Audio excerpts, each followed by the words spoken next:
नमस्कार, मैं अविनाश रंजन गुप्ता आप सभी का अपने चैनल पर हार्दिक अभिनंदन करता हूं। आज के इस वीडियो में हम अध्ययन करने वाले हैं समुच्चय बोधक अव्यय, जिसे हम लोग अंग्रेजी में कंजक्शन कहते हैं। तो शुरू करते हैं। देखिए, समुच्चय बोधक अव्यय की परिभाषा, डेफिनेशन ऑफ कंजक्शन। देखिए, जो अव्यय पद एक शब्द का दूसरे शब्द से, एक वाक्यांश का दूसरे वाक्यांश से अथवा एक वाक्य का दूसरे वाक्य से संबंध जोड़ते हैं, वे समुच्चय बोधक या योजक कहलाते हैं। कैसे? उदाहरण के तौर पर देखिए, गणेश और कार्तिक भाई हैं। तो देखिए, गणेश एक पद है और कार्तिक एक पद है। वास्तव में ये शब्द है, लेकिन वाक्य में प्रयोग होने के बाद शब्द पद का रूप ले लेता है। तो गणेश और कार्तिक भाई हैं, तो ये दो पदों को जोड़ने का काम कर रहा है। क्या? और समुच्चय बोधक। यहाँ देखिए, पिता ने डांटा तो राहुल माना।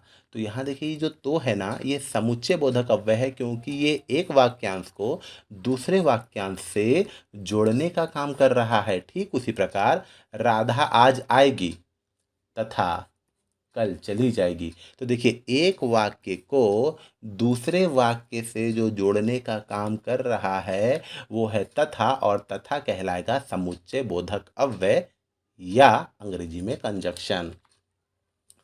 समुच्चय बोधक अव्यय का एक रूप है। देखिए, समुच्चय बोधक जो है ना, ये अव्यय का एक रूप है।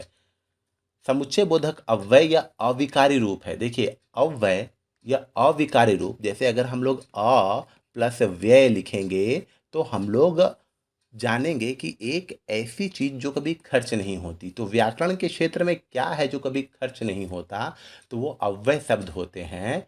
और अव्यय शब्द को ही अविकारी भी कहते हैं, क्योंकि किसी भी प्रकार का परिवर्तन इसमें संभव ही नहीं है। ये ना तो लिंग के आधार पर बदलते हैं, अर्थात स्त्रीलिंग पुल्लिंग, ना वचन के आधार पर एक वचन बहुवचन, ना काल के आधार पर वर्तमान काल भूतकाल भविष्यत काल, ना पुरुष के आधार पर उत्तम पुरुष मध्यम पुरुष अन्य पुरुष। तो इन चारों के आधार पर यह समुच्चय बोधक अव्ययों में कभी परिवर्तन आता ही नहीं है। इसीलिए हम लोग इसे अव्यय या अविकारी शब्द कहते हैं। यह अव्यय के चार रूपों में से, देखिए, अव्यय के चार भेद होते हैं: क्रिया विशेषण, संबंध बोधक और विस्मयादि बोधक।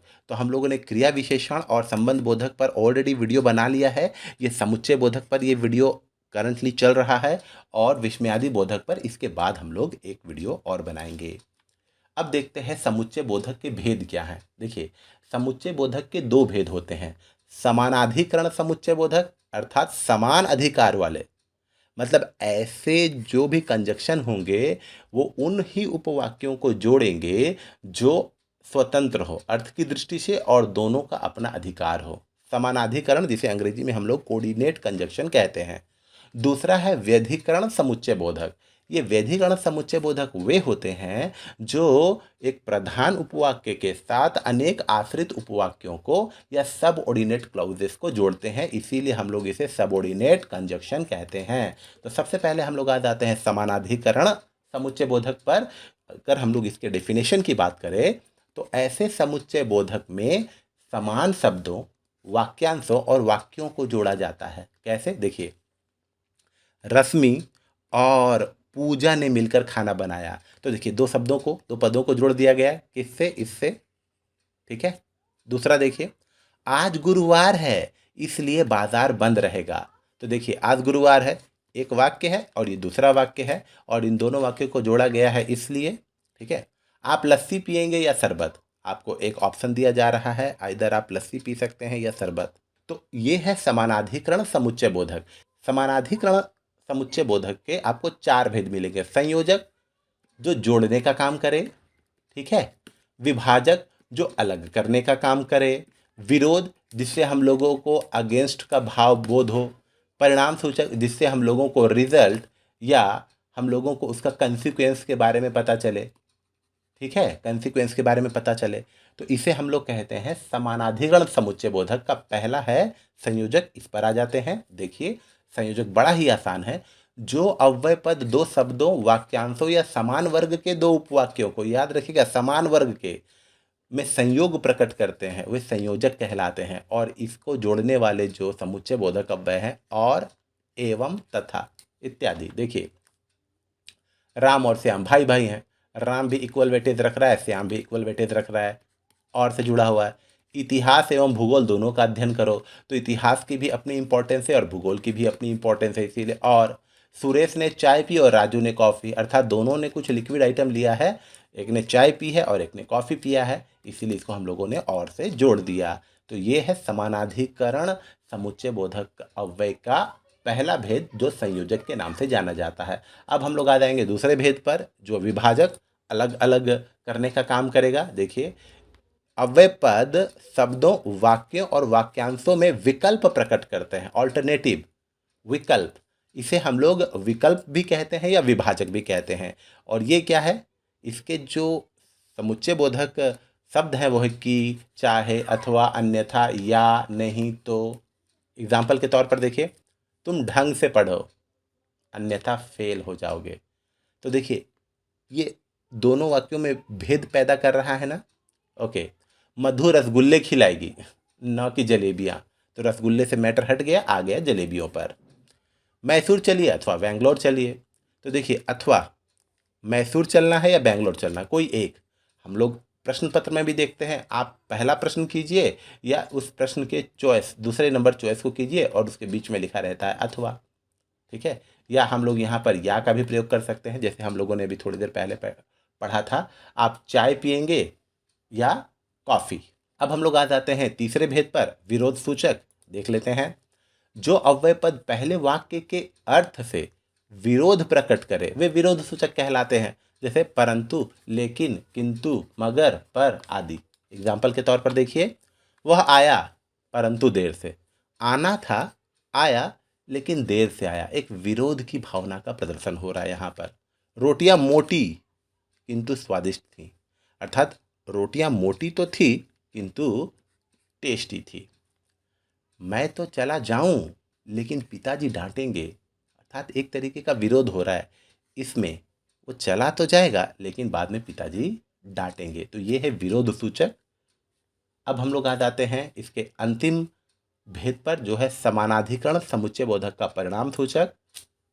जब अव्यय पद किसी परिणाम की ओर संकेत करता है तो उसे हम परिणाम सूचक कहते हैं। उदाहरण के तौर पर, इसलिए, अतएव, अतः, जिससे, जिस कारण, तुमने मना किया था इसलिए मैं नहीं आया, अर्थात मना किया था परिणाम स्वरूप मैं नहीं आया, इसलिए इसको और जस्टिफाई कर रहा है। मैंने काम खत्म कर दिया है ताकि तुम आराम कर सको, अर्थात इनके काम खत्म करने का रिजल्ट है कि आप आराम कर सकते हैं। सुनील ने अधिक खा लिया था, फलतः बदहजमी हो गई, इंडाइजेशन हो गया, ठीक है, फलतः। अब हम लोग आ जाते हैं व्यधिकरण समुच्चय बोधक पर।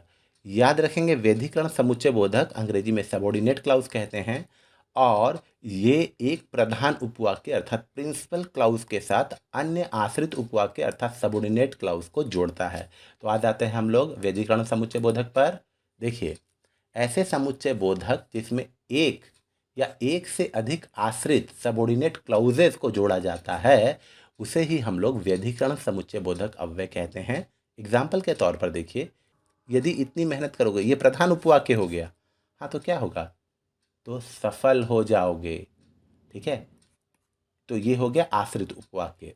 फिर और एक एग्जाम्पल देखिए, पड़ोसन इतनी जोर से बातें कर रही है, हाँ, मानो झगड़ रही हो, तो ये हो गया आपका आश्रित उपवाक्य और ये हो गया आपका प्रधान उपवाक्य।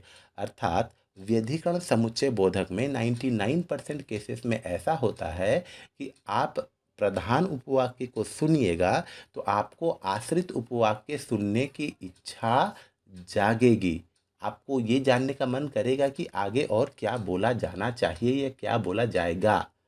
इसके पुनः 4 भेद है। पहला है हेतु बोधक या कारण बोधक, दूसरा है संकेत बोधक, तीसरा स्वरूप बोधक और अंतिम उद्देश्य बोधक। यहाँ देखिए, ये जो बोधक बोधक बार आ रहा है ना, बोधक कहने का मतलब होता है जिससे पता चले या जिससे बोध हो, उसे हम लोग कहते हैं बोधक। एग्जाम्पल के तौर पर देखिए, इस अव्यय के द्वारा वाक्य में कार्य कारण का बोध स्पष्ट होता है, अर्थात एक्शन और रीजन का बोध होता है। कैसे? इसके जो अव्यय शब्द हैं वो है ताकि, क्योंकि, जिससे कि, जो कि, चूंकि, इसलिए कि। देख लेते हैं। वह असमर्थ है क्योंकि वह लंगड़ा है। अब मैं बोलूँगा वह असमर्थ है तो आपके दिमाग में आएगा क्यों असमर्थ है? क्योंकि वह लंगड़ा है।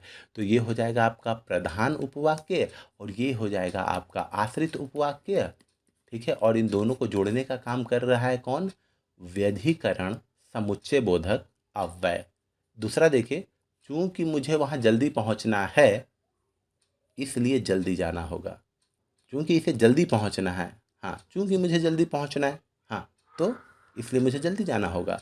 तो ये हो जाएगा आपका प्रधान उपवाक्य और आश्रित उपवाक्य हो जाएगा ये। कर्मचारी हड़ताल पर हैं।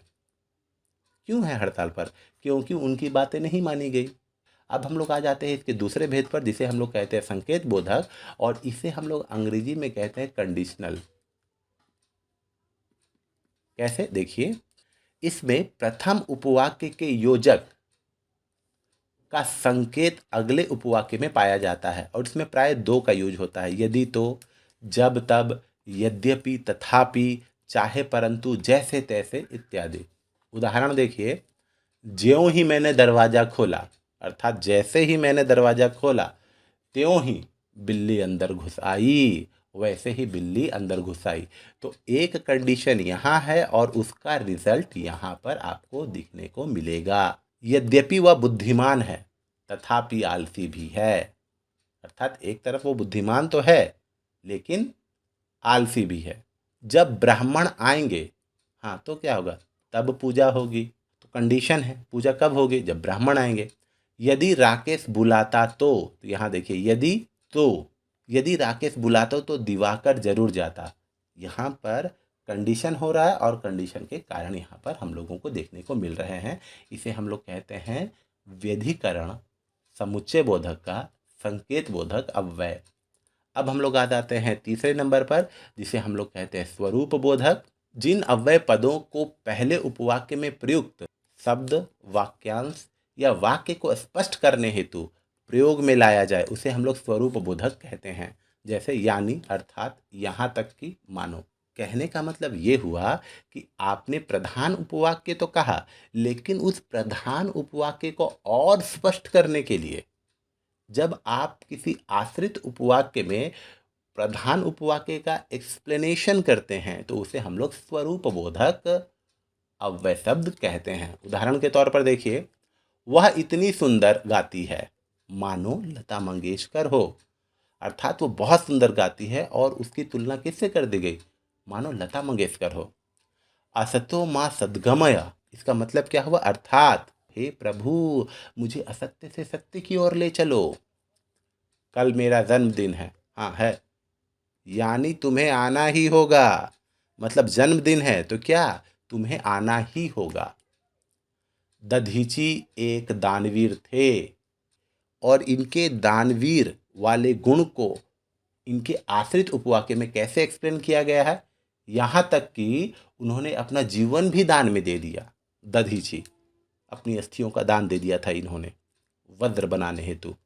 तो स्वरूप बोधक में हम लोगों ने देखा कि प्रधान उपवाक्य को ही आश्रित उपवाक्य में एक्सप्लेन किया जाता है। अब हम लोग आ जाते हैं अंतिम भेद पर जो है उद्देश्य बोधक, जिससे हम लोगों को विषय वस्तु का बोध होगा। कैसे? देखिए, जिन अव्यय पदों से कार्य करने का उद्देश्य एम प्रकट हो वे उद्देश्य बोधक कहलाते हैं। जैसे जिससे कि, ताकि। एग्जाम्पल के तौर पर देखिए, वह बहुत मेहनत कर रहा है। उद्देश्य क्या है मेहनत करने का? ताकि सफल हो सके। अर्थात वो सफल होने के लिए बहुत मेहनत कर रहा है, तो इसे हम लोग कहते हैं उद्देश्य बोधक अव्यय। मेहनत करो, क्यों? जिससे कि प्रथम आ सको। अर्थात अपनी कक्षा में प्रथम आना है, तुमने अगर एम बनाया है तो तुम्हें मेहनत करनी ही पड़ेगी। सुनीता रक्त जांच कर रही है, तो रक्त जांच करने का उद्देश्य क्या है? जिससे कि बीमारी का पता लगाया जा सके कि वास्तव में क्या बीमारी हुई है। शिक्षक ने बताया कि पृथ्वी गोल है। शिक्षक ने क्या बताया? उद्देश्य क्या था शिक्षक के बताने का? शिक्षक के बताने का उद्देश्य था कि बच्चे जान जाए पृथ्वी गोल है। तो ये है उद्देश्य बोधक अव्यय। तो इस तरीके से हम इस वीडियो के समापन पर पहुंच गए हैं। मेरा ये मानना है कि आपको ये वीडियो ज़रूर अच्छा लगा होगा। अगले बार हम लोग विस्मयादि बोधक शब्दों पर विचार करेंगे। तब तक के लिए धन्यवाद।